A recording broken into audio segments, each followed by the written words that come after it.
তুমি মেসওয়াক করা ফজিলত তো জানো, খাবার শেষে মিষ্টি মুখের হাদিসটাও মানো। শুধু হক কথাটা উচ্চ স্বরে বলতে পারো না, অন্যায় দেখে বারুদ হয়ে জ্বলতে পারো না। শুধু হক কথাটা উচ্চ স্বরে বলতে পারো না, অন্যায় দেখে বারুদ হয়ে জ্বলতে পারো না। কেমন মুসলমান তুমি একটু ভাবো না, কেমন তোমার ঈমান একটু বলো না। তুমি যে কালিমার দাওয়াত দিলে বুকে টেনেই তুলে, দেখো সেই কালিমার দাওয়াত দিয়ে কত জন আজ জেলে। তুমি যে কুরআনের ওয়াজ করলে হাদিয়া তুহফা মিলে, দেখো সেই কুরআনের ব্যাখ্যা লিখে কেউ ফাঁসিতে ঝুলে। তুমি দুনিয়ার মোহে জীবনের মায়া ছাড়তেই পারো না, প্রভুর রাজ্য আঁকড়ে ধরে থাকতে জানো না। কেমন মুসলমান তুমি একটু ভাবো না, কেমন তোমার ঈমান একটু বলো না। সকলেই বলেন মারহাবা। দারুল উলুম তালিমিয়া কওমি মাদ্রাসার উদ্যোগে দ্বিতীয় বার্ষিক ইসলামী মহাসম্মেলনের সম্মানিত সভাপতি এবং সুদক্ষ পরিচালক, আমার সম্মুখে উপবিষ্ট বিভিন্ন দূর দূরান্ত থেকে আগত পিতৃ সমতুল্য বয়সী পিতারা এবং যুবক ভাইয়েরা এবং এলাকার শ্রদ্ধাভাজন উলামায়ে কেরামগণ এবং পর্দার নিশি পর্দার আড়ালে মা ও বোনেরা, সকলকেই আমার পক্ষ থেকে জানাই মোবারকবাদ। তো আপনারা সবাই কেমন আছেন? আসলে মাহফিলের প্যান্ডেলের ভিতরে লোক বর্তমানে কিন্তু অনেক অল্প, আসলে বাহিরেই মনে হয়তো লোক বেশি। আমি সকলকে দৃষ্টি আকর্ষণ করে বলছি, আপনারা সকলেই মাহফিলের প্যান্ডেলের ভিতরে এসে পড়েন, কারণ যেখানে আল্লাহ তাআলার কালামের কথা হয়, দ্বীনি মজলিসের কথা হয়, ওই জায়গার ভিতরে আল্লাহ তাআলার রহমত বেশি বর্ষিত হয়। কি বলে? তো আজকের এই জান্নাতে বাগানের ব্যবস্থা করেছেন, জালিসুর রহমানের ব্যবস্থা করেছেন, এতে কি আপনারা খুশি না বেজার? বলেন তো, জবানটা খুলে বলেন, খুশি না বেজার? তাহলে আজকের এই মাহফিলের ভিতরে বাড়ি থেকে তো আমরা চিন্তা করে আসছি যে মাহফিলে যাব। কি বলেন? কিসের জন্য আসছি? উলামায়ে কেরামদের মুখ থেকে, জবান থেকে কিছু মূল্যবান কথা বের হবে, তাদের মূল্যবান কিছু কথা আমরা শুনবো, এই কারণেই তো বাড়ি থেকে আসছি। কিন্তু বাড়ি থেকে আসছি, আসার পরে রাস্তাঘাটে ঘোরাফেরা করতেছি, দোকানে ঘোরাফেরা করতেছি, চার দোকানে বসে আছি, তাহলে কি আমাদের মাহফিল শোনা হলো? এটাই কি আমাদের নিয়ত ছিল? বলেন। তাহলে যেহেতু এই মাদ্রাসার পক্ষ থেকে হাফেজ ছাত্রদের দিস্তারবন্দি উপলক্ষে একটা কোরআনী মজলিসের ব্যবস্থা করেছে, এটাতে কি আমরা খুশি না বেজার? আল্লাহ রাব্বুল আলামিন যেহেতু এই কোরআনী মজলিসে আমাদেরকে বসার এবং আসার এবং দুনিয়াবীর সকল ধরনের ফিতনা ফাসাদের কাজ থেকে বিরত রেখে আল্লাহ রাব্বুল আলামিন আমাদেরকে এই জান্নাতের বাগানে এসে বসার তৌফিক দান করেছে, এই জন্য সকলেই বলি আলহামদুলিল্লাহ। কারণ আল্লাহ রাব্বুল আলামিন এই মাহফিলের মধ্যে সবাইকেই কিন্তু কবুল করবেন না। কাদেরকে কবুল করবেন? যারা আজকে নিয়ত করেছে যে আমি একটা আলেম উলামারা কথা বলবে, তাদের জবান থেকে সুন্দর কথা বের হবে, তাদের জবান থেকে কিছু নসিহত বের হবে, এটার উপর আমি আমল করব, এই নিয়তে প্যান্ডেলের ভিতরে যারা বসছে, আল্লাহ তাআলা তাদেরকে মাফ করবেন। আর যারা মাহফিলের নিয়ত করে বাড়ি থেকে এসেছে কিন্তু বিভিন্ন জায়গায় সময় কাটাইতেছে, দোকানে সময় কাটাইতেছে, রাস্তাঘাটে ঘুরতেছে, আল্লাহ তাআলা হয়তোবা এই মাহফিলটা তাদের জন্য কবুল করেন নাই, এই কারণেই তারা এই মাহফিলের প্যান্ডেলে এসে বসার তৌফিক তাদের আল্লাহ তাআলা দেয় নাই। কি বলেন? তো আল্লাহ রাব্বুল আলামিন যেহেতু আমাদের এই মাহফিলে বসার তৌফিক দান করেছেন, এই জন্য সকলেই শুকরিয়া আদায় করি আলহামদুলিল্লাহ। মুহতারাম হাজিরিন, আমি আপনাদের এলাকারই কৃতি সন্তান, হয়তো আমাকে অনেকে চিনেন বা চিনেন না। আমি হলাম আলহাজ গুলাপারি হাজিকে আপনারা তো সবাই চিনেন, ওনার ছেলের ঘরের নাতি নাম। এখন এই যে আজকের যে একটা মাহফিলের ব্যবস্থা করেছে, আসলে এখানে যারা যারা আসবেন বড় বড় আলেম উলামা, বিশেষ করে আমাদের এলাকার শ্রদ্ধাভাজন বড় ভাই সাইফুল ইসলাম জামালি সাহেব এবং আরও এই যে আখতারুজ্জামান আনসারি সাহেব এবং ইকরামুল্লাহ হোসেন সাহেব সিরাজগঞ্জি, তিনারা অনেক বড় বড় আলেম। আসলে তাদের পায়ের ধুলির যোগ্য আমি না, বলতে গেলে এই স্টেজের ভিতরে বসার যোগ্যতাই আমার নাই। কিন্তু আমি আল্লাহ তাআলার কাছে লাখো লাখো শুকরিয়া আদায় করি যে আল্লাহ তাআলা আমাকে এই বড়দের মাহফিলে বসার তৌফিক দান করছে। সকলে আমার জন্য দোয়া করবেন ইনশাআল্লাহ, আল্লাহ তাআলা যেন আমার গন্তব্যস্থলে পৌঁছার তৌফিক দান করেন। মুহতারাম হাজিরিন, আমার ভূমিকা আমি বড় করতে চাই না, কারণ সময় ধরলে কম, আলোচনা অনেক বড়। এই কারণে আমি আমার কোনো ভূমিকা না রেখে সরাসরি আমি আপনার যে আয়াত তেলাওয়াত করেছি এর উপরে কিঞ্চিত পরিমাণে আলোচনা করবো ইনশাআল্লাহ। তো আপনারা শুনতে রাজি আছেন তো? মুহতারাম হাজিরিন, আমি আপনাদেরকে সর্বপ্রথম যে বিষয়ে আলোচনা করব এই বিষয়ে একটু ইঙ্গিত দেই, কি বলেন? তাহলে আপনাদের একটু শুনতে মন চাইবে। হয়তো আপনারা বিভিন্ন জায়গায় বিভিন্ন ঘটনা শুনেছেন, কিন্তু আমি আজকে আপনাদের মধ্যে ঘটনা বলবো না। তাহলে বলতে পারেন হুজুর আপনি কি বলবেন, ঘটনা বলবেন না? আসলে আমি যে বিষয় নিয়ে আলোচনা করব সেই বিষয়টা হলো কিয়ামত সম্পর্কে আলোচনা করব। কি সম্পর্কে? কিয়ামত সম্পর্কে, যে কিয়ামত কোন সময় হবে, কিভাবে হবে, কিয়ামতের আগে কে কে দুনিয়াতে আসবে, কিয়ামতের আগে দাজ্জাল আসবে, ইমাম মাহদী আলাইহিস সালাম আসবে, এই বিষয়ে আমি আপনাদের সম্মুখে আলোচনা করব। আপনারা শুনতে রাজি আছেন? মুহতারাম হাজিরিন, আমি আপনাদের সম্মুখে কালামুল্লাহ শরীফ থেকে একটি আয়াত তেলাওয়াত করেছি।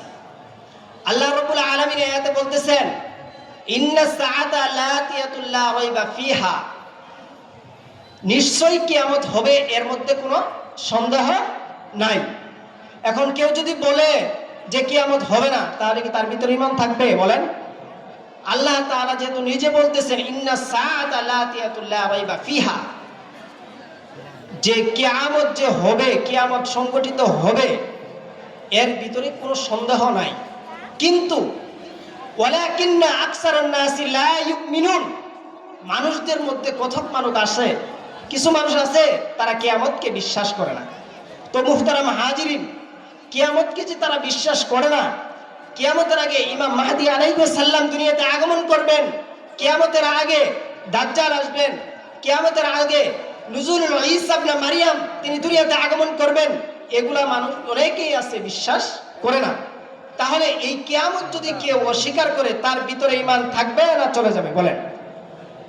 যে কিয়ামতকে অস্বীকার করবে তার ভিতরে ঈমান নাই, ঠিক আছে, তার ভিতরে ঈমান নাই।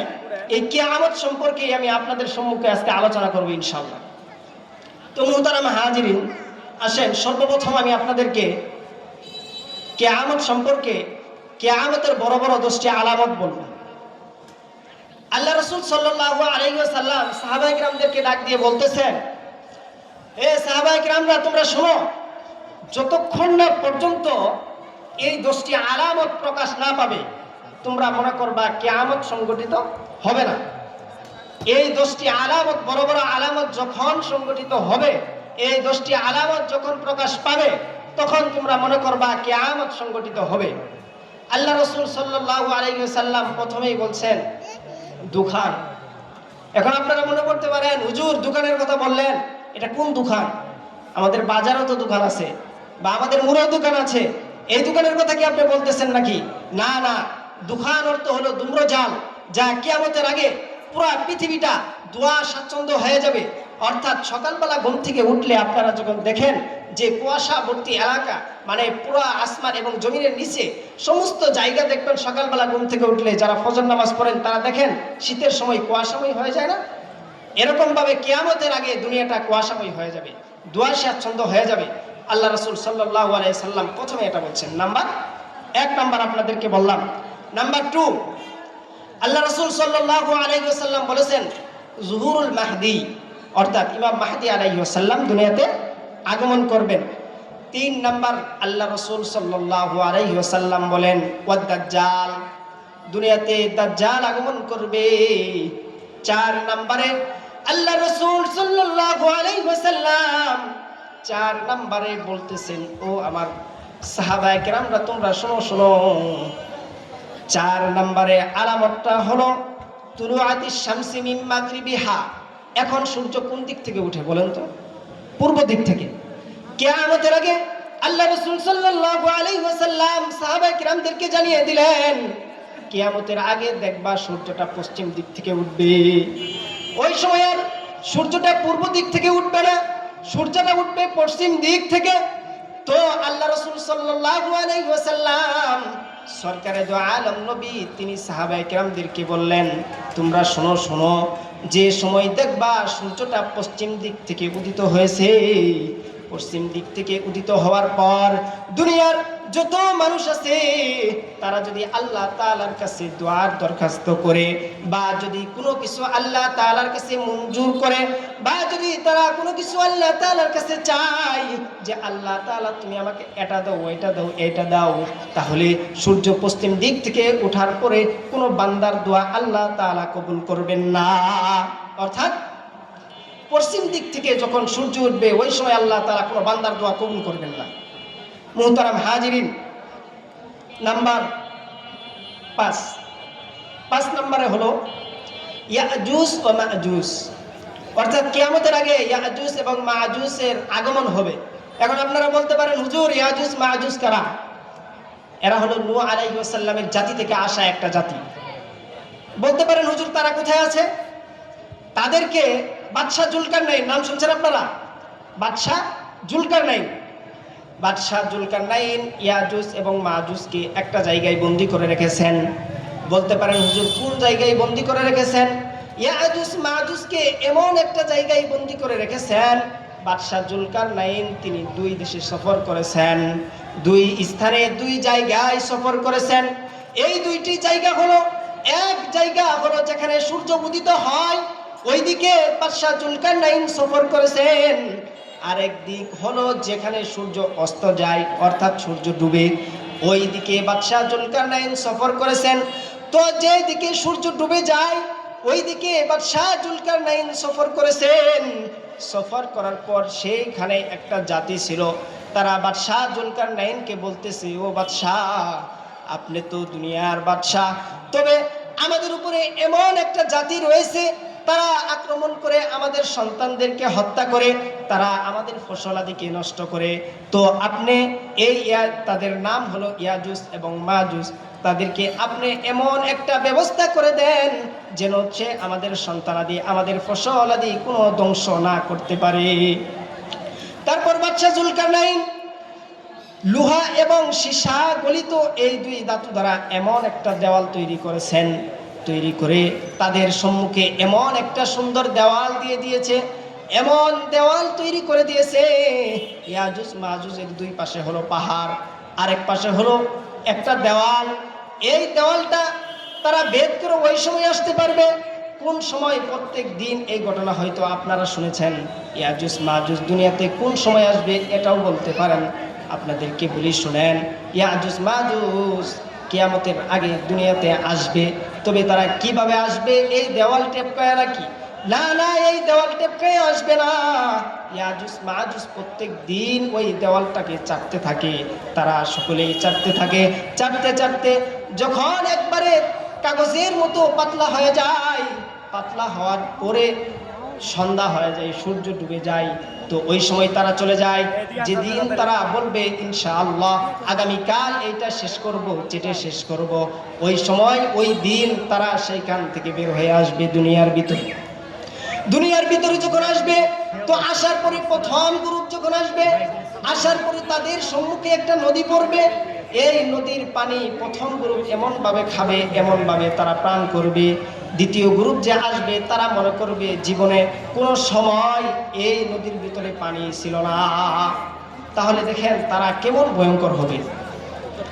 আল্লাহ রাসূল সাল্লাল্লাহু আলাইহি ওয়াসাল্লাম বলতেছিলাম 7 নম্বরে কিয়ামতের আলামত।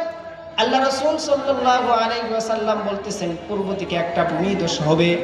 তারপর আল্লাহ রাসূল সাল্লাল্লাহু আলাইহি ওয়াসাল্লাম 8 নম্বরে বলতেছেন পশ্চিম দিকে একটা ভূমিধস হবে। তারপরে বলতেছেন নাম্বার 9 তিনি বলতেছেন জাজিরাতুল আরব নামে একটা স্থান রয়েছে, সেই স্থানের মধ্যে ভূমিধস হবে।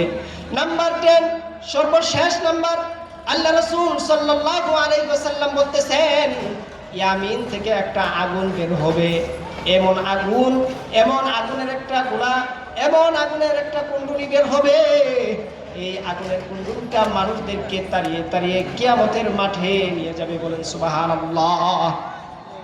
মুহতারাম হাজিরিন, আপনাদের সম্মুখে আমি এই কিয়ামতের 10টি আলামত আপনাদেরকে বর্ণনা করে শোনালাম। তো আসলে 10টা কিয়ামতের আলামত যদি আমি আপনাদেরকে শোনাইতে যাই ভেঙে ভেঙে বিস্তারিতভাবে, তাহলে অনেক সময় প্রয়োজন। যেহেতু সময় অল্প, এই কারণে আমি আপনাদের সম্মুখে কিয়ামতের বড় বড় 3টা আলামত আজকে আমি আপনাদেরকে শোনাবো। আপনারা শুনতে রাজি আছেন? রাজি আছেন ইনশাআল্লাহ?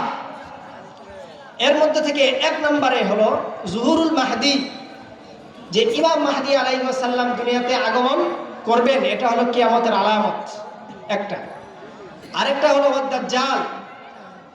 এই 10টা আলামতের মধ্যে একটা হলো দাজ্জাল, দুনিয়াতে মাসিহ দাজ্জাল আগমন করবেন। নাম্বার 3 নুজুলুল ঈসা ইবনে মারইয়াম, ঈসা ইবনে মারইয়াম দুনিয়াতে আগমন করবেন। এই 3টা বিষয় নিয়ে আমি আপনাদের সম্মুখে আলোচনা করব ইনশাআল্লাহ। আপনারা শুনতে রাজি আছেন? রাজি আছেন বলেন ইনশাআল্লাহ।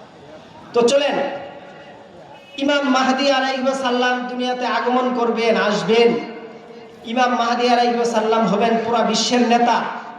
তো ইমাম মাহদি আলাইহিস সালাম হবেন পুরো বিশ্বের মুসলিমদের ইমাম।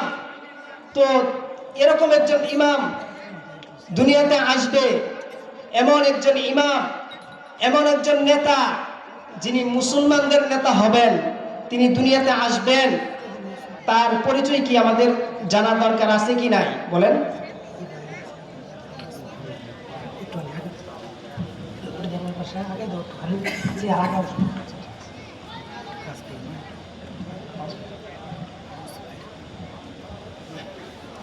বলতেছিলাম আপনাদেরকে যে মুসলমানদের নেতা যিনি দুনিয়াতে আসবেন কিয়ামতের আগে, তাহলে তার বিষয়ে বা তার পরিচয় আমাদের জানা দরকার আছে কি নাই বলেন? অবশ্যই তো তার পরিচয় জানা দরকার আছে, কারণ তিনি আগামী বিশ্বের রাজত্ব করবেন, তিনি ইসলামের নেতা হবেন। তিনি যিনি আমাদের নেতা হবেন, তাহলে তো তার পরিচয় অবশ্যই আমাদের জানা দরকার।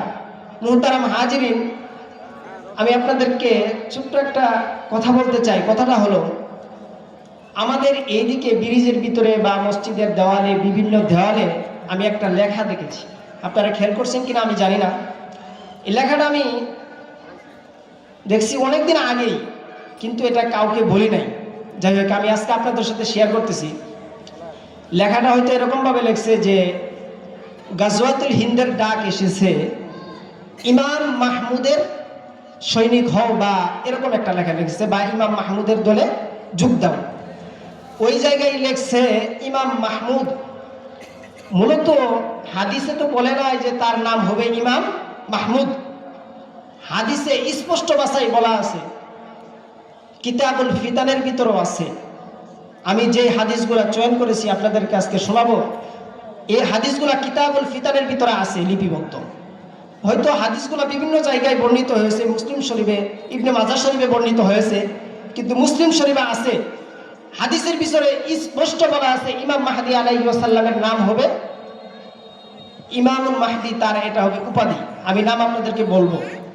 তো তিনার নাম তো ইমাম মাহমুদ হবে না, তিনার নাম হবে ইমামুল মাহদি। তাহলে এটা কি ভুল করছে না সঠিক? তো যাই হোক, এটা কারা করছে বা কারা করতেছে এটা আমার জানার বিষয় না। এটা যেটা করছে এটা আপনাদেরকে আমি সতর্ক করে দিলাম, এটা ভুল করেছে। এখন শুনেন, তাহলে আমি আপনাদেরকে ইমাম মাহদির পরিচয়টা হাদিস থেকে দিব। 10টি ইমাম মাহদি আলাইহিস সালামের দৈহিক গঠন, তিনি কোন বংশ থেকে আসবেন, তিনি কেমন হবেন, আমি আপনাদেরকে হাদিস থেকে 10টি পরিচয় বলবো। শুনতে রাজি আছেন? হাত তুলে দেখান যে শুনতে রাজি আছে ইনশাআল্লাহ। আল্লাহ তাআলা সকলকেই কবুল করুক, বলেন আমিন।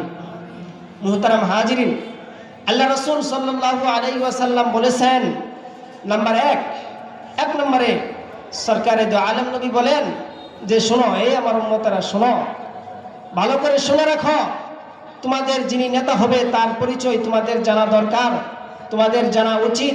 তোমরা শোনো যে ইমাম মাহদী আলাইহিস সালাম কোন সময় দুনিয়াতে আগমন করবে। ইয়াখরুজু ফি আখিরি উম্মতি আল মাহদী। এক নম্বরে আল্লাহ রাসূল সাল্লাল্লাহু আলাইহি ওয়াসাল্লাম বলতেছেন, ইয়াখরুজু ফি আখিরি উম্মতি আল মাহদী, ইমাম মাহদী আলাইহিস সালাম দুনিয়াতে আগমন করবে শেষ জামানায়। আমার আখিরি উম্মত, আখিরি শেষ উম্মত যারা আছে তাদের সম্মুখে কিয়ামতের ঘটনা ঘটার আগে ইমাম মাহদী আলাইহিস সালাম দুনিয়াতে আগমন করবেন।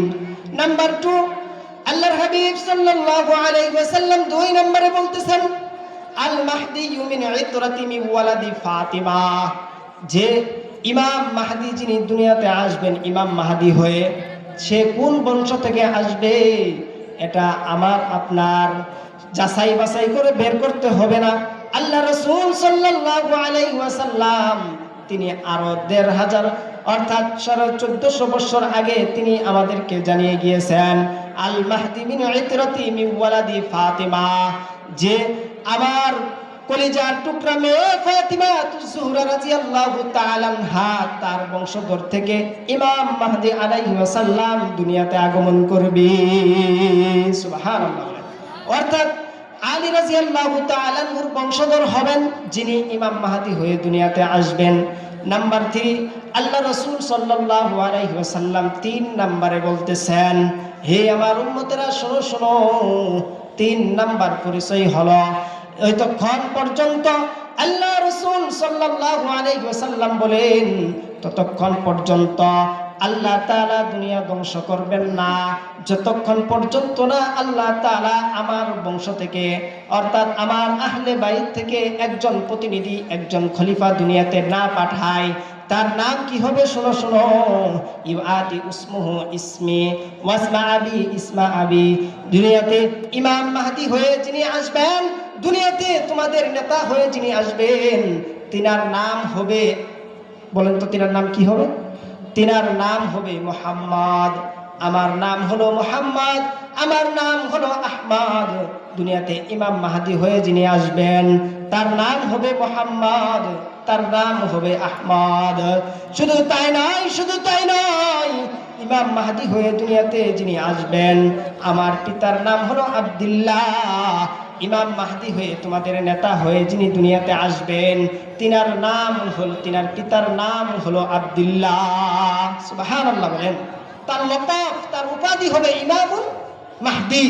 তাহলে আপনারা শুনলেন ইমামুল মাহদী কোন বংশ থেকে আসবে, তিনার নাম কি হবে। এখন যদি অন্য কেউ ইমাম মাহদী দাবি করে তাহলে কি আপনারা মানবেন? হ্যাঁ, আরো পরিচয় আছে, 7টা আপনাদেরকে বলবো। এই বিষয়েও ইনশাল্লাহ কারা কারা ইমাম মাহদী দাবি করেছে তাদের বিষয়েও আমি বলবো ইনশাল্লাহ। তো তার লকব হবে, তার উপাধি হবে ইমামুল মাহদী। আবার মনে করিয়েন না যে ইনি ইমাম হবেন আমাদের মসজিদের ইমাম হবেন না, নিরক্ষিয়া মসজিদের ইমাম হবে না।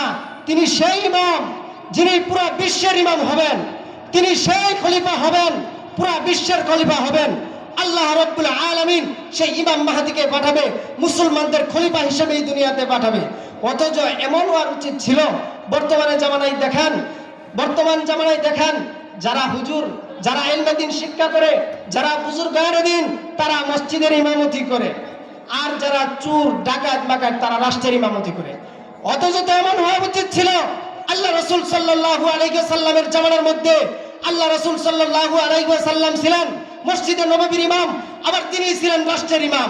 শুধু তাই নয়, 4 খলিফা ছিলেন মসজিদের ইমাম, তিনারা ছিলেন রাষ্ট্রের ইমাম। আর বর্তমান জামানায় হুজুর যারা তারা থাকবে মসজিদের ভিতরে, আর চাল চুর গমচুর যারা আছে তারা চালাবে রাষ্ট্র।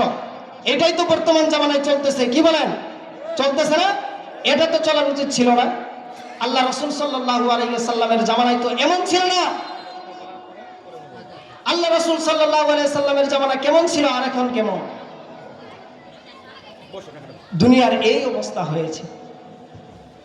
এটাই হলো শেষ জামানা। মুহতারাম হাজিরিন, আমি আপনাদের সম্মুখে বলতেছিলাম ইমাম মাহদী আলাইহিস সালামের পরিচয় বলতেছিলাম।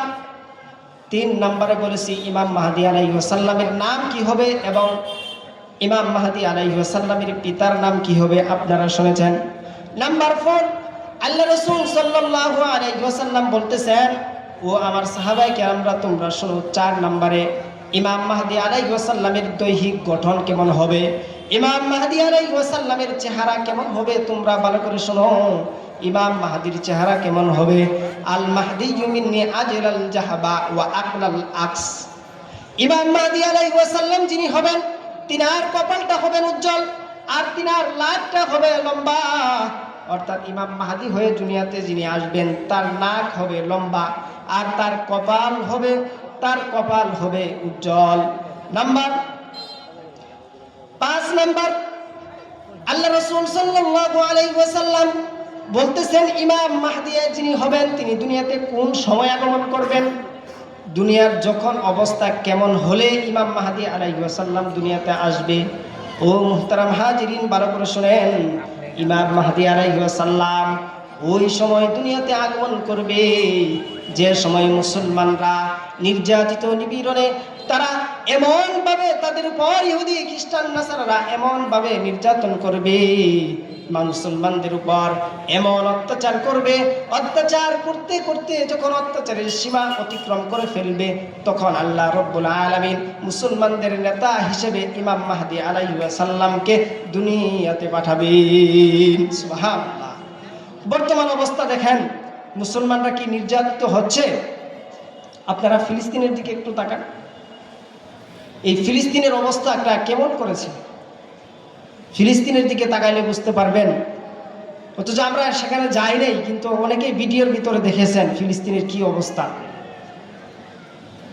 তারা হলো মুসলমান, তাদের উপরে এত অত্যাচার, এত অনাচার, তাদের উপরে এত জুলুম করতেছে। এই ফিলিস্তিনের উপর একটু তাকান। কারণ বলতে গেলে ইতিহাস পিছন থেকে টানতে হয়, যেহেতু সময় অল্প আমি আপনাদেরকে সংক্ষেপে বলি ফিলিস্তিনের অবস্থাটা। শুনতে রাজি আছেন? হয়তো আপনারা ভিডিওতে দেখেছেন, তারপরেও আমি আপনাদেরকে একটু স্মরণ করে দেওয়ার জন্য বলি। শুনতে রাজি আছেন? আল্লাহ রাসূল সাল্লাল্লাহু আলাইহি সাল্লামের জামানার মধ্যে আল্লাহ রাসূল সাল্লাল্লাহু আলাইহি সাল্লাম তিনি উমর রাদিয়াল্লাহু তাআলা আনহুকে বলেছিলেন যে এই ইহুদি যারা আছে তাদেরকে এই খাইবর থেকে বিতাড়িত করো। যাই হোক, এর ভিতরে অনেক বড় ঘটনা, একটা শান্তি চুক্তি করছিল, এটা আপনাদের সম্মুখে বললাম না। তো বলেছে উমর রাদিয়াল্লাহু তাআলা আনহুকে এটাই বলেছেন, হে উমর, তুমি এই ইহুদিদেরকে এই খাইবর থেকে বিতাড়িত করো। তো ইহুদিদের যখন কল্লা মল্লা কেটে ফেললো, তখন ইহুদিরা সকলেই চলে গেছে, গিয়ে এই ফিলিস্তিনের ভূমির ভিতরে এই ইসরায়েল নামক যে জানোয়ারগুলো আছে তারা ওই জায়গায় জায়গা নিয়েছে, নদীর পারে জায়গা নিতে নিতে নিতে নিতে তাদেরকে যখন এই যে আমেরিকার পশ্চিমারা এবং তার যত ধরনের চাঙ্গুপাঙ্গু চেলাফেলা আছে সকলেই তাদেরকে ইসরায়েলদেরকে সহযোগিতা করতে শুরু করলো। তাদেরকে সহযোগিতা করতে করতে তাদের হাতগুলা বিশাল লম্বা করে দিয়েছে, তাদেরকে অর্থ দান করেছে, তাদেরকে অস্ত্র দান করেছে, তাদেরকে বিভিন্ন ধরনের সাহায্য সহযোগিতা করেছে। তো সাহায্য সহযোগিতা করার পর এই সহযোগিতা তারা পেয়ে কি করেছে জানেন? ফিলিস্তিনবাসীদের এক একদিন একটা একটা করে তাদের ঘর বুলডোজার দিয়ে ভেঙেছে, আর তাদের সীমা শুধু বৃদ্ধি করেছে। করতে করতে করতে করতে ফিলিস্তিনদের মাঝখানে দুটি ভাগ করে ফেলেছে। ফিলিস্তিনের মধ্যে দুইটি ভাগ করেছে, একটা হলো পশ্চিম তীর আর একটা হলো গাজা। বলতে পারেন হুজুর এগুলা কি আপনি বানায় বলতেছেন নাকি? ইউটিউবে সার্চ করে দেখেন, ফিলিস্তিনের ভিতরে ইসরায়েলরা দুইটা ভাগ করেছে, একটা হলো পশ্চিম তীর আর একটা হলো গাজা। গাজার ভিতরে হলো মুসলমানদের প্রথম যে কেবলা ছিল বাইতুল মুকাদ্দাস, এটা হলো গাজার ভিতরে। আর পশ্চিম তীরের ভিতরে কোনো কিছু নাই। এই ইসরায়েল বর্বর বাহিনীরা সেই পশ্চিম তীরের লোকের সাথে কি চুক্তি করেছে জানেন? তাদেরকে বলেছে, তোমরা যদি অস্ত্র ছাড়া থাকতে পারো তাহলে তোমরা স্বাধীন মতো চলতে পারবা, আর যদি তোমরা অস্ত্র ব্যবহার করতে পারো তাহলে তোমাদেরকে স্বাধীন মতো চলতে দেওয়া হবে না, তোমাদের উপর নির্যাতন করা হবে। এখন তোমরা কি করবা? তারা বলতেছে তাদের উপায় নাই, নিরুপায়। এই কারণে তারা তাদের কথা মেনে নিয়ে তারা কি করেছে? অস্ত্র ছাড়া তারা চলাফেরা করেছে স্বাধীনভাবে।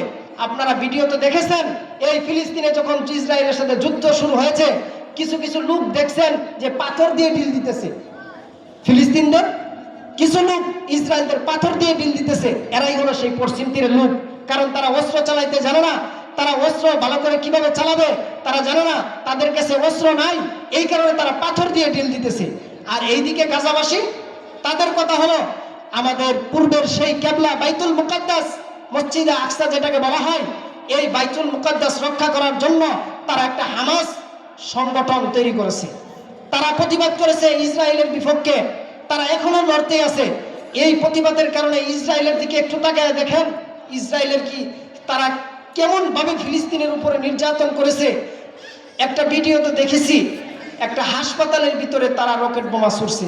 এই হাসপাতালের ভিতরে অনেক শিশু বাচ্চা ছিল, এই হাসপাতালের ভিতরে অনেক বৃদ্ধা মা বাবা ছিল, তাদেরকে একবারে এই 10তলা 5তলা বিল্ডিং ধূলিসাৎ করে দিয়েছে। তাহলে দেখেন কি অবস্থা করেছে এই ফিলিস্তিনবাসীদের উপর। শুধু তাই নয়, যত ধরনের শিক্ষা প্রতিষ্ঠান ছিল এই ফিলিস্তিনের ভিতরে, এই ফিলিস্তিনের ভিতরে যত ধরনের শিক্ষা প্রতিষ্ঠান ছিল, এই ইসরায়েলের বর্বর বাহিনীরা তারা হামলা করে রকেট বোমা ছুড়ে এই ফিলিস্তিনকে একবারে নিঃশেষ করে দিয়েছে। কিন্তু তারপরেও তো হামাস বাহিনী তারা তাদের হাল ছাড়ে নাই। এখনো তারা কি করতেছে? আল্লাহ তাআলার কাছে সাহায্য চাইতেছে। শিশুরা খাইতে পারে না, মার কাছে খাবার চাইতেছে, বাবার কাছে খাবার চাইতেছে, মা বাবা আমাকে খাবার দাও, আমি খাবো। ক্ষুধার কারণে সন্তানগুলো চিৎকার করে কান্না করতেছে, কিন্তু তাদের খাবার নাই, তাদের খাবার নাই। মা বাবা তারাই তো পেটের ভিতরে পাথর রেখে বসে আছে, পাথর বেঁধে বসে আছে, কিভাবে সন্তানদেরকে খাবার দিবে? সন্তানরা তখন মাঠ থেকে, ভিডিও তো দেখেছেন আপনারা, মাঠ থেকে ছাগলের মতো গরুর মতো ঘাস উঠিয়ে উঠিয়ে চিবিয়ে চিবিয়ে খাচ্ছে। তাহলে দেখেন ভাই ফিলিস্তিনের কি অবস্থা। আল্লাহ রাসূল সাল্লাল্লাহু আলাইহি ওয়াসাল্লাম এই ফিলিস্তিনের বিষয়ে, আগে তো ফিলিস্তিন ছিল শাম দেশ, শাম অঞ্চল ছিল, এই শাম অঞ্চলকে ভেঙে টুকরো টুকরো করে 4 টুকরো হয়েছে, লেবানন, জর্ডান, সিরিয়া, ফিলিস্তিন। এই শাম দেশের বিষয়ে আল্লাহ রাসূল সাল্লাল্লাহু আলাইহি ওয়াসাল্লাম ভবিষ্যৎবাণী করে গিয়েছেন, তোমরা যতই ফিলিস্তিনের উপর আক্রমণ করো না কেন, তোমরা যতই বাইতুল মুকাদ্দাস দখল করতে চাও না কেন, আল্লাহ রাব্বুল আলামিন এই দেশকে, এই ফিলিস্তিনকে পবিত্র দেশ বলে ঘোষণা করেছেন। আল্লাহ রাব্বুল আলামিন আল আরদুল মুকাদ্দাসা বলে, আল্লাহ রাব্বুল আলামিন কালামুল্লাহ শরীফে 1 জায়গায় নয়, 2 জায়গায় নয়, 3 জায়গায় নয়, 5 জায়গায় এই ফিলিস্তিনকে আল আরদুল মুকাদ্দাস বলে ঘোষণা করেছেন। বলেন সুবহানাল্লাহ। অর্থাৎ আল্লাহ রাব্বুল আলামিন এই দেশকে পবিত্র দেশ বলে ঘোষণা করেছেন। আল্লাহ রাসূল সাল্লাল্লাহু আলাইহি ওয়াসাল্লাম বলেছেন, এই দেশ আগামী বিশ্বের রাজত্বের হেডকোয়ার্টার হবে এই ফিলিস্তিন। ইমাম মাহদী আলাইহিস সালামকে দুনিয়াতে যখন আল্লাহ রাসূল সাল্লাল্লাহু আলাইহি ওয়াসাল্লাম বলেছেন, আল্লাহ তাআলা যখন মুসলমানদের নেতা হিসেবে পাঠাবেন, তার পুরো হেডকোয়ার্টার হবে এই ফিলিস্তিন। আর এই ফিলিস্তিনকে ধ্বংস করার জন্য, ফিলিস্তিনকে নিঃশেষিত করে দেওয়ার জন্য এই যারা ইন্ধন দিয়ে দিয়ে যারা সহযোগিতা করতেছে, যারা এই ফিলিস্তিনকে ধ্বংস করার জন্য চেষ্টা করতেছে, মুহতারাম হাজিরিন, আমি আপনাদের সম্মুখে কিয়ামতের আলামত বলেছি 10টা। এর মধ্যে 7 নাম্বার আলামত হলো পূর্ব দিকে একটা ভূমিধস হবে, পশ্চিম দিকে আরেকটা ভূমিধস হবে, জাজিরাতুল আরবের ভিতরে একটা ভূমিধস হবে। এখন আপনারা বলতে পারেন, হুজুর এই যে আমেরিকারা, এই পশ্চিমা দেশগুলা, তারা যে ফিলিস্তিনকে ধ্বংস করার চেষ্টা করতেছে, এগুলা কি যুদ্ধ করে চলে যাবে? না না, এগুলা কোনো সময় যুদ্ধ করে আল্লাহ তাআলা তাদেরকে ধ্বংস করবেন না। তারা যে এত বড় বড় পারমাণবিক বানিয়েছে, তারা যে এত বড় বড় অস্ত্র বানিয়েছে, এই অস্ত্র দিয়ে মুসলমানদের কোনো ক্ষতি করতে পারবে না। আল্লাহ রাব্বুল আলামিন বিশ্বের মানচিত্র খুলে দেখেন, ওই যে পশ্চিম দিকে একটা ভূমিধস হবে, আপনাদেরকে বলেছি পশ্চিম দিকে ভূমিধসের কারণে আল্লাহ রাব্বুল আলামিন এই পশ্চিমা দেশকে একবারে মাটির নিচে গেড়ে দিবেন। বলেন সুবহান। একবারে মাটির নিচে গেড়ে দিবেন। আল্লাহ রাব্বুল আলামিন তাদের সাথে মুসলমানদের যুদ্ধ করে যে তাদেরকে হটাইতে হবে এমন না। আল্লাহ তাআলা এই পৃথিবীর বিশ্বের মানচিত্রের মধ্যে ইসরায়েল বলে কোনো দেশ রাখবেন না, আমেরিকা বলে কোনো দেশ রাখবেন না, সব দেশকে মাটির নিচে গেড়ে দিবেন আল্লাহ রাব্বুল আলামিন যখন ইমাম মাহদী আলাইহিস সালামকে মুসলমানদের নেতা হিসেবে পাঠাবেন। মুহতারাম হাজিরিন, আমি আপনাদের সম্মুখে ইমাম মাহদী আলাইহিস সালামের 5 নাম্বার যে বর্ণনাটা বলেছি, 6 নাম্বার হলো ইমাম মাহদী আলাইহিস সালাম যখন দুনিয়াতে আসবে, ওই সময় দুনিয়ার অবস্থা কেমন হবে। আল্লাহ রাসূল সাল্লাল্লাহু আলাইহি ওয়াসাল্লাম এটাও আমাদেরকে বলে দিয়েছেন যে ইমাম মাহদী আলাইহিস সালাম যখন দুনিয়াতে আসবে, দুনিয়াতে আসার পর মুসলমানরা খুশি হয়ে যাবে। এমন খুশি হবে ইমাম মাহদী আলাইহিস সালাম এই মুসলমানদের সকলকেই নিয়ে বিশ্বের যত আনাচে কানাচে, বিশ্বের যত মুসলমান রয়েছে সমস্ত মুসলমানের কাছে এই ইমাম মাহদী আলাইহিস সালাম কালিমার পতাকা উড়াবেন। কোন একদিন এদেশের আকাশে কালিমার পতাকা উড়বে, সেদিন সবাই খুদাই বিধান পে দুঃখ বেদনা ভুলবে। ঠিক কিনা? সেদিন সবাই খুদাই বিধান পে দুঃখ বেদনা ভুলবে। সেদিন আর রবে না অনাচার, অন্যায় জুলুম অবিচার, থাকবে না হাহাকার দুর্নীতি কদাচার, সকলেই শান্তিতে থাকবে। সেদিন সবাই খুদাই বিধান পে দুঃখ বেদনা ভুলবে। ঠিক কিনা? মুহতারাম হাজিরিন, আমি আপনাদের সম্মুখে বলতেছি ইমাম মাহদী আলাইহিস সালাম 6 নম্বর পয়েন্ট বলতেছিলাম। ইমাম মাহদী আলাইহিস সালাম আসার পর দুনিয়ার এমন কোনো আনাচে কানাচে নাই যে তার ভিতরে কালিমার পতাকা না উঠাবে। শুধু তাই নয়, ইমাম মাহদী আলাইহিস সালাম দুনিয়াতে আসার পর দুনিয়ার অবস্থাটা কেমন হবে শুনেন। ইমাম মাহদী আসার পর দুনিয়াতে নেই নীতি, যত অন্যায় অত্যাচার সব কিছুকে ধূলিসাৎ করে তিনি আদল দ্বারা দুনিয়াটাকে পরিপূর্ণ করে দিবেন। বলেন সুবহানাল্লাহ। শুধু তাই নয়, ইয়াসকিউল্লাহুল গাইস, আসমান থেকে অদূরে বৃষ্টি হতে থাকবে। আর এই বৃষ্টি হওয়ার কারণে জমির উর্বরতা বাড়বে না কমবে? বলেন। জমির উর্বরতা বেড়ে যাবে। তুখরিজুল আরদ নাবাতা, তখন জমিন থেকে সুন্দর শস্য উৎপন্ন হবে, পৃথিবীর মধ্যে বরকত সৃষ্টি হয়ে যাবে। শুধু তাই নয়, আল্লাহ রাসূল সাল্লাল্লাহু আলাইহি ওয়াসাল্লাম আরো বলেন, যত ধরনের পশু পাখি আছে সব কিছুর ভিতরে আল্লাহ তাআলা বরকত দান করবেন। মুহতারাম হাজিরিন, আমি আপনাদের সম্মুখে ইমাম মাহদী আলাইহিস সালামের কয়টা বৈশিষ্ট্য বলেছি? 6টা। 7 নম্বর বৈশিষ্ট্যটা শুনেন। যেহেতু সময় অল্প, আমি ইমাম মাহদী আলাইহিস সালামের বৈশিষ্ট্য বলে শেষ করে দেব, কারণ আলোচক আছে। ইচ্ছা ছিল অনেক দূরে আপনাদেরকে নিয়ে যাব, ফিলিস্তিনের শেষ পর্যন্ত, অর্থাৎ দাজ্জালকে কিভাবে হত্যা করবেন এই পর্যন্ত নিয়ে যাওয়ার ইচ্ছা ছিল। যেহেতু সময় নাই এই কারণে বলতে পারলাম না। এই কারণে এই 7টি বৈশিষ্ট্য বলবো, এবং ইমাম মাহদী আলাইহিস সালামের এক কথা শেষ 10টি বৈশিষ্ট্য বলে আমার বক্তব্য শেষ করে দেব ইনশাআল্লাহ। মুহতারাম হাজিরিন, আমি আপনাদের সম্মুখে 7 নম্বর পয়েন্ট বলতেছি। 7 নম্বর পয়েন্ট হলো, ইমাম মাহদী আলাইহিস সালামকে আল্লাহ রাব্বুল আলামিন এক রাতের ভিতরেই পুরা বিশ্বের নেতা বানিয়ে দিবেন। তো কেমনে? বর্তমান জামানায় দেখেন, যদি আমরা এলাকার একজন মেম্বার হতে যাই, এলাকার একজন চেয়ারম্যান বা ইউনিয়নের একজন চেয়ারম্যান হতে চাই, তাহলে ইউনিয়নের চেয়ারম্যান হওয়ার জন্য কত মানুষের পিছনে দৌড়ানো লাগে, কত মানুষের বাড়ি বাড়ি যাওয়ার লাগে, কত টাকা খরচ করতে হয় না? বলেন। অনেকেই কত টাকা খরচ করতেছে একজন মেম্বার হওয়ার জন্য। অনেকেই কি করতেছে? সময় ব্যয় করতেছে, পরিশ্রম করতেছে, সারা দিন পরিশ্রম করে, রাত পরিশ্রম করে মানুষের পিছনে তার সময় ব্যয় করে দেয়। সে কোনো সময় ঘুম পাড়তে পারে না, ঠিকমতো খাইতে পারে না। এই নির্বাচনের জন্য সে কি হবে? এলাকার একজন মেম্বার হবে, বা এলাকার একজন নেতা হবে, বা ইউনিয়নের একজন চেয়ারম্যান হবে, বা একজন এমপি হবে। এই কারণে সে হওয়ার জন্য, এই এমপি হওয়ার জন্য সে কত কষ্ট করে। কিন্তু ইমাম মাহদী আলাইহিস সালামকে আল্লাহ রাব্বুল আলামিন এইসব কষ্ট করাবেন না। কারোর দ্বারে যাইতে হবে না, কারোর কাছে ভোট চাইতে হবে না, ইমাম মাহদী আলাইহিস সালামের একটা টাকাও খরচ করতে হবে না। আল্লাহ রাব্বুল আলামিন এই ইমাম মাহদী আলাইহিস সালামকে মুসলমানদের খেলাফতের একবারে পুরো রাষ্ট্রের এক রাতের ভিতরে এই রাষ্ট্রের যোগ্য করে দিবেন। বলেন সুবহানাল্লাহ। আল্লাহ রাব্বুল আলামিন ইমাম মাহদীকে এক রাতের ভিতরে খেলাফতের যোগ্য বানিয়ে দিবেন। এইভাবে মানুষের পিছনে ঘুরতে হবে না, এইভাবে মানুষের দুয়ারে যাইতে হবে না, মানুষদের কাছে ভোটও চাইতে হবে না। মুহতারাম হাজিরিন, আমি আপনাদের সম্মুখে 8 নম্বর পয়েন্ট বলতেছি। 8 নম্বর পয়েন্টের কিছু কথা আমি আপনাদেরকে পূর্বেই বলেছিলাম যে ইমাম মাহদী অনেকেই দাবি করেছে। ইমাম মাহদী আলাইহিস সালামকে কেউ হত্যা করতে পারবে না। তাকে রক্ষা করবেন আল্লাহ তাআলা। 8 নম্বর পয়েন্ট, আল্লাহ রাসূল সাল্লাল্লাহু আলাইহি ওয়াসাল্লাম বলেন ইমাম মাহদী আলাইহি ওয়াসাল্লামের অবস্থাটা এমন হবে, মানুষ এই দাজ্জালের বাহিনীরা তারা কি করবে, অস্ত্র নিয়ে আসবে, পারমাণবিক বানাবে, ইমাম মাহদী আলাইহি ওয়াসাল্লামকে হত্যা করার জন্য, মারতে পারবে না। আল্লাহ রাব্বুল আলামিন ইমাম মাহদী আলাইহি ওয়াসাল্লামকে রক্ষা করবেন। হাদিস থেকে একটা কথা বলি শুনেন, হাদিসের মধ্যে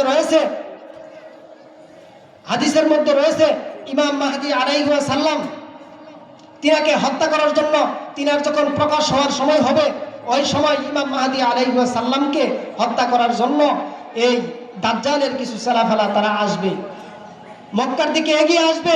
আস্তে আস্তে যখন বাইদা নামক স্থানে আসবে, আল্লাহ রাব্বুল আলামিন এই ইহুদি, এই নাসারা খ্রিস্টানদেরকে সেখানেই মাটির নিচে গেড়ে দিবে। অর্থাৎ ইমাম মাহদী আলাইহিস সালামকে কেউ হত্যা করতে পারবেন না। এখন দেখেন, ইতিহাস দেখেন, 1980 সালে গুগলে সার্চ করে দেখেন, একজন ইমাম মাহদী দাবি করেছিল, তাকে সৌদি আরব তার বাড়ি, হজরে আসওয়াদ, মাকামে ইব্রাহিম এবং রুকনে ইয়ামিনী এই জায়গার মধ্যবর্তী স্থানে ইমাম মাহদী আলাইহিস সালাম বলে সে দাবি করেছে। তার নাম হলো মুহাম্মদ বিন আব্দুল্লাহ আল কাহতানি।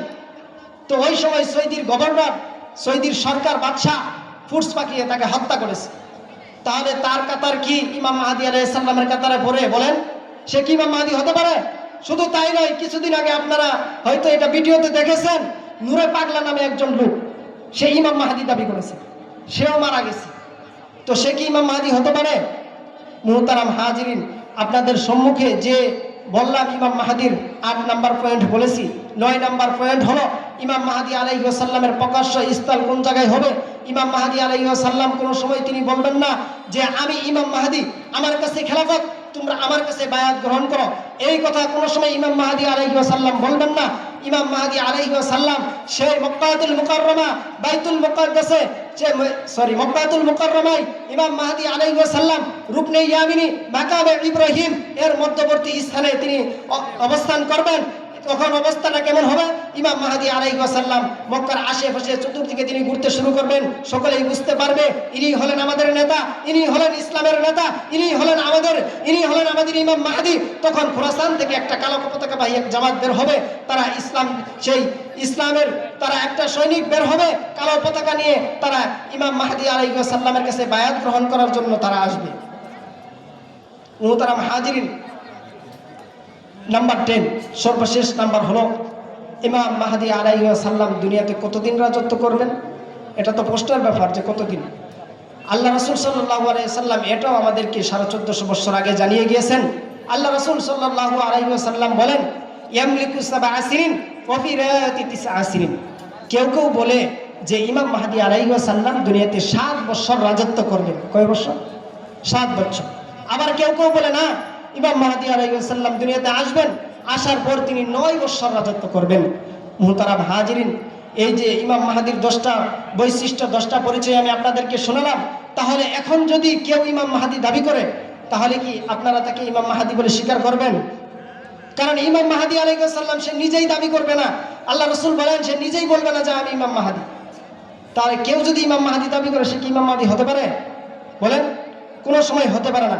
তো মুহতারাম হাজিরিন, আমার আসলে কথা অনেক ছিল, বলতে পারলাম না। যাই হোক, সকলেই আমার জন্য দোয়া করবেন, আল্লাহ তাআলা যেন গন্তব্য স্থলে আমাকে পৌঁছার তৌফিক দান করেন। এই বলেই আমার সংক্ষিপ্ত বক্তব্য এখানে শেষ করছি। ওয়া আখিরি দাওয়ানা আলহামদুলিল্লাহি রাব্বিল আলামিন। আসসালামু আলাইকুম ওয়া রাহমাতুল্লাহি ওয়া বারাকাতুহু।